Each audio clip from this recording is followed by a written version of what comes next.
এই ভিডিওতে দেখাবো আপনার স্মার্টফোনের ডিসপ্লে কিভাবে চেক করবেন। বিশেষ করে আপনারা যারা পুরাতন মোবাইল কিনবেন তাদের জন্য খুবই গুরুত্বপূর্ণ, কেননা কেনার আগে অবশ্যই আপনার স্মার্টফোনের ডিসপ্লেটি চেক করে নেবেন। তো কীভাবে চেক করবেন এটা আমি আপনাদেরকে এই ভিডিওতে দেখাবো। তো ভিউয়ার্স, ভিডিওর মূল টপিকে যাওয়ার আগে ছোট্ট একটি রিকোয়েস্ট রাখবো, আপনি যদি আমার চ্যানেলটি এখনও সাবস্ক্রাইব করে না থাকেন তাহলে এখনই চ্যানেলটি সাবস্ক্রাইব করে বেল আইকনে প্রেস করে রাখুন। আর ভিডিওটি যদি আপনাদের কাজে আসে তাহলে অবশ্যই একটি লাইক এবং একটি ভালো কমেন্টস অবশ্যই করবেন। তো ভিউয়ার্স, প্রথমেই আপনাদেরকে এই অ্যাপসটি ডাউনলোড করতে হবে। প্লে স্টোরে যাবেন, গিয়ে লিখবেন স্ক্রিন চেক, এটা লিখে সার্চ করবেন, তাহলে আপনারা এই অ্যাপসটি পেয়ে যাবেন। তারপর এখান থেকে আপনারা ইনস্টল করে ওপেন এটার মধ্যে ক্লিক করবেন।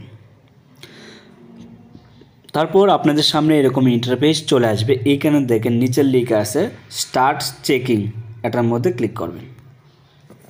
তো ক্লিক করার সাথে সাথে এখানে রেড কালার চলে আসবে। তো আপনি কীভাবে বুঝবেন যে আপনার ফোনের মধ্যে কোনো রকম সমস্যা আছে কি না? তো প্রথমে আসবে রেড কালার।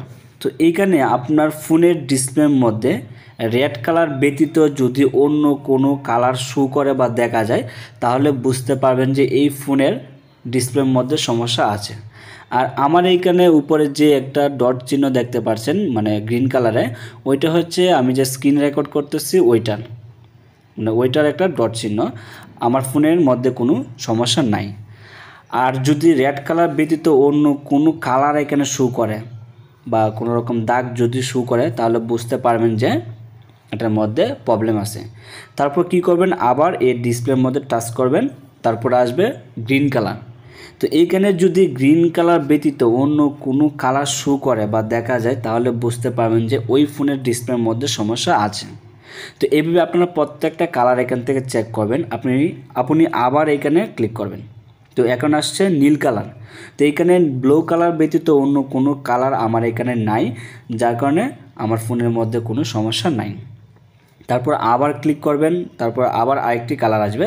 তো এইখানেও দেখেন আমার ফোনে এই কালার ব্যতীত অন্য কোনো কালার নাই। যদি অন্য কোনো কালার এখানে শো করে তাহলে বুঝতে পারবেন যে ওই ফোনের ডিসপ্লের মধ্যে সমস্যা রয়েছে। তো আমি আবার ক্লিক করলাম, তারপর আরেকটি কালার চলে আসলো। এখানে দেখেন একবার নিখুঁত আমার ফোনের কালারটা, এখানে কিন্তু অন্য কোনো কালার শো করতেছে না। তারপর আবার ক্লিক করবেন। তো এখন আসছে ইয়েলো কালার।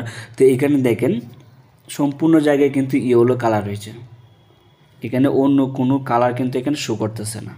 তারপর আবার ক্লিক করলাম, আরেকটি কালার চলে আসলো। এভাবে আপনি প্রত্যেকটা কালার চেক করে নেবেন। যদি আপনার ফোনের মধ্যে কোনো ধরনের সমস্যা থাকে তাহলে কিন্তু এইখানে এই কালারের মধ্যে অন্য কোনো কালারও চলে আসবে, এটা 100% শিওর যদি আপনার ফোনে সমস্যা থাকে। তো আমার ফোনে যেহেতু সমস্যা নাই তাই আমি আপনাদেরকে সরাসরি দেখাতে পারতেছি না। তো আবার এখানে ক্লিক করবেন, তো দেখেন আরেকটা কালার চলে আসছে। তারপর আবার ক্লিক করবেন, এখানে ব্ল্যাক কালার চলে আসছে। যদি এখানে সাদা কালার, রেড কালার, অন্য কোনো কালার যদি এখানে শো করতো তাহলে কিন্তু বোঝা যেত যে এই ফোনের ডিসপ্লের মধ্যে সমস্যা আছে। তো এখানে আমার ফোনের মধ্যে কোনো ধরনের সমস্যা নাই। তো এখানে দেখেন লেখা আছে দ্য টেস্ট কমপ্লিট, মানে আমার ফোনের মধ্যে কোনো ধরনের সমস্যা নাই। তো আশা করছি আপনাদেরকে বিষয়টা ক্লিয়ার করা বোঝাতে পারছি। এটা কিন্তু 100% কাজ করে। আপনারা অবশ্যই পুরাতন ফোন কেনার আগে এভাবে চেক করে নেবেন, তাহলে আপনার কোনো ধরনের সমস্যা হবে না। তো আজকের মতো এই পর্যন্ত, ভালো থাকবেন, সুস্থ থাকবেন, খোদা হাফেজ। আবারও দেখা হবে নতুন আরও একটি ভিডিও।